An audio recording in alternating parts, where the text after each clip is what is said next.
Guerras de Identidade. Capítulo 13. Escada para o céu. Os dias estavam ficando escuros, mais curtos e mais frios. O inverno estava a caminho. Era hora de preparar a pilha de madeira para suprir a lareira atrás do frio cortante que logo desceria sobre o pequeno e feliz vale. O homem da casa estava ocupado cortando madeira quando espiou pelo canto do olho um pequeno par de sapatos. Ele olhou para cima e havia um menino observando todos os seus movimentos. Meu pai pode cortar madeira mais rápido que isso. É mesmo? Respondeu o homem, um tanto divertido com a ousadia do rapaz. Ele com certeza pode. Meu pai pode fazer qualquer coisa, ele é o melhor que existe. Bem, você tem o privilégio então de ter um pai assim. Essa foi a simplicidade da minha infância. Esses eram os dias em que mamãe e papai não faziam nada errado e eram as pessoas mais incríveis que se possa imaginar. De certa forma, teria sido bom permanecer nesse estado simples, mas não era assim. Depois de pouco tempo na escola, comecei a me adaptar à constante rodada de comparações, procurando encontrar meu lugar na pequena comunidade de crianças com quem compartilhei minha experiência educacional. O nível de comparação não foi tão intenso durante os dias da escola primária e muito de minha experiência no início da escola são boas lembranças. Havia muitos artesanatos, jogos e atividades. Geralmente era muito divertido. Mas houve momentos em que o futuro me foi apresentado e eu experimentaria o sabor agridoce do reino Duracell. Quando eu tinha 7 anos, minha família mudou-se para um novo lugar e logo eu estava entrando em um de crianças desconhecidas. Fiz amigos rapidamente, mas também encontrei alguns colegas desagradáveis. Eu era uma criança bastante gorda e 2 crianças magras decidiram que conseguiriam alguma vantagem pelo fato de que eu era mais gordo do que elas. Gordo, Alberto Gordo e Idiota são alguns dos nomes que me lembro. Foi uma experiência horrível e que muitos de nós encontramos na infância. Isso aconteceu dia após dia. O inimigo das almas estava usando esses meninos para destruir meu senso de valor. A caminho da escola, certa manhã, decidi que bastava. Mãe, eu não vou sair do carro. Não vou para a escola. É claro que você vai, meu filho. Não, não vou. Quando chegamos, vi aquele par ameaçador com abutres esperando para atacar sua presa. Mamãe abriu a porta e tentou me tirar para fora. Os próximos minutos foram bastante intensos. Chutei, protestei, gritei e me agarrei na minha cadeira. Seria apenas o caso de um garoto típico e mal comportado? Talvez. Mas quando meu senso de identidade como pessoa estava sendo atacado, eu tomava algumas medidas desesperadas para me salvar. Na verdade, não me lembro do que aconteceu depois, mas lembro que o assédio moral parou. De qualquer modo, ali estava uma amostra real do que estava por vir. A crueldade manifestada nas crianças é o resultado cru e desenfreado dos princípios do reino comparativo de Satanás em ação. Muitas vezes podemos ficar atordoados pelo descarado egoísmo e ingratidão que as crianças exibem.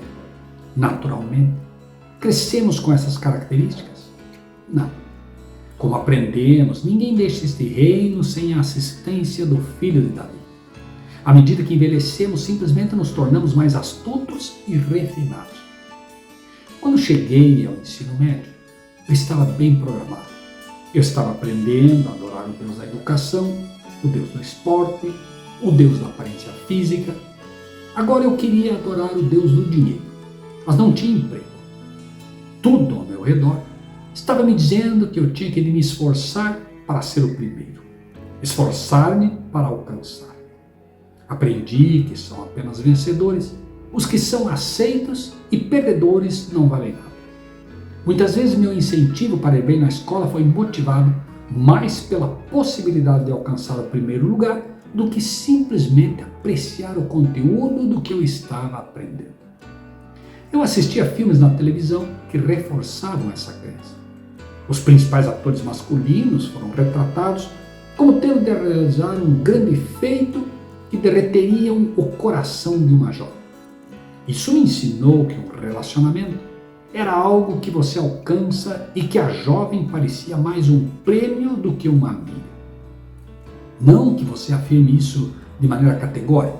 Tudo isso acontece no nível do subconsciente. Era hora de sonhar. Costumava deitar na minha cama e sonhar em acertar as vitórias da Austrália, meu local, em uma partida de cricket, ou marcar o gol final, ou arriscar a vida e os membros para salvar uma jovem donzela em perigo. Esses sonhos formaram o tecido do meu sistema de valores. Quanto mais eu sonhava, mais decidido me tornava a alcançar esses objetivos. O problema é que não se consegue atingir esses objetivos sozinho. Eu tive que vencer outras pessoas. Eu queria meus amigos, mas queria meus sonhos primeiro. Eu podia ser civilizado quando meus sonhos não eram ameaçados, mas quando sentia que meus sonhos estavam sendo desafiados, era guerra. Trabalhei duro para alcançar meus objetivos. Eu me destacava no esporte, na minha educação. Bem, 2 em cada 3 não é ruim. Então comecei a entrar em outra fase. Quando cheguei ao topo, tive que tentar ficar lá. Havia um constante olhar por cima do ombro para guardar minha posição preciosa. Depois, a expectativa da reputação. Depois de conquistar uma reputação, e se eu fiz mal? Isso seria horrível. Então fiquei ainda mais determinado a não escorregar. Essa batalha continuou por um tempo até eu começar a perceber que alcançar todos os meus objetivos seria quase impossível. Isso me levou a ter explosões de raiva. Eu acho que devo ter me sentido traído. Eu havia servido bem meus mestres e agora eles estavam zombando de mim. Fui treinado em um sistema que nunca poderia me dar uma sensação duradoura de valor e, portanto, fiquei com raiva. Muitas pessoas lutam para discernir a volatilidade e destrutividade frequentemente exibidas pelos jovens e por que muitas delas cometem suicídio ou recorrem a compulsões de beber e usar drogas. Acredito que é muitas vezes porque eles percebem que nunca alcançarão seus sonhos através dos métodos que lhes foram ensinados. Eles nunca serão ótimos aos olhos dos outros e, portanto, se autodestroem. Lembro-me de um dia que estava jogando basquete. O jogo estava disputado e a pressão estava alta. O cara que eu estava marcando subitamente fez um movimento para a cesta. E quando ele levantou a bola, eu a alcancei e atirei de sua mão. Para minha descrença, ouvi o apito do árbitro e a palavra falta. Eu sabia que não havia tocado e de repente essa raiva surgiu dentro de mim. Raiva que esse sistema miserável que me prometeu o mundo não me deu nada. Fui até o árbitro e fiquei a 5 centímetros do seu rosto e apenas aumentei o volume para um nível obsceno de decibéis. Algo estalou dentro de mim e eu não estava me segurando. Fui prontamente expulso da quadra e banido da competição. Ao sair, acredito que Deus falou comigo. Eu me perguntei, o que há de errado com você? Você está perdendo o controle. Foi a primeira vez que eu realmente olhei para mim mesmo e questionei a direção que eu estava seguindo. Deus estava me chamando para procurar algo melhor. Comecei a sentir que tinha que haver uma maneira melhor. O inimigo da minha alma também percebeu isso e tentou me levar mais fundo na tentativa de provar a mim mesmo, como um fumante que sente que chegou sua hora de parar e começa a fumar 2 vezes mais cigarros. Comecei a retroceder à medida que meus sonhos se desvaneciam e me tornei melancólico. Um dia minha mãe entrou no meu quarto e começou a reclamar sobre a triste condição do mesmo. Digamos que não era o ideal, como a maioria dos quartos de meninos adolescentes. Fiquei irritado por ela ter entrado no meu espaço e estar me ordenando. Soltei uma série de palavras escolhidas e disse a ela para me deixar em paz. É interessante ver as diferentes maneiras pelas quais Deus pode alcançar uma pessoa. Muitos de meus amigos se referiam às mães como a velha ou com uma linguagem humilhante. De alguma forma, meu pai conseguiu me ensinar a ter um certo respeito pelos meus pais e eu jurei que nunca falaria à minha mãe da maneira como falavam alguns de meus amigos. quando proferi essas palavras sobre minha mãe. Foi como se a última gota da minha dignidade tivesse sido arrancada. Fiquei chocado ao dizer essas coisas e minha depressão aumentou. Eu estava chegando ao ponto de não me importar mais, e esse é um lugar muito perigoso para se estar. Eu tinha a sensação real de que havia chegado a uma encruzilhada. O caminho largo me chamou com suas mandíbulas cheias de vinho, mulheres e música. Do outro lado, havia o caminho estreito, conforme estabelecido pela Bíblia. Eu seguiria a religião que meus pais me ensinaram, ou eu iria como um cometa em chamas para o caminho largo. Eu não via mais razão para fingir ser um cristão. Agora estava claro para mim que eu nunca havia sido um cristão, que nunca fui realmente um cristão, mesmo tendo sido criado em um ambiente cristão. Era Cristo ou o diabo. Felizmente, escolhi tentar encontrar o verdadeiro Jesus da Bíblia. Decidi ler um livro que estava em nossa casa há muitos anos. Se chama Passos para Cristo.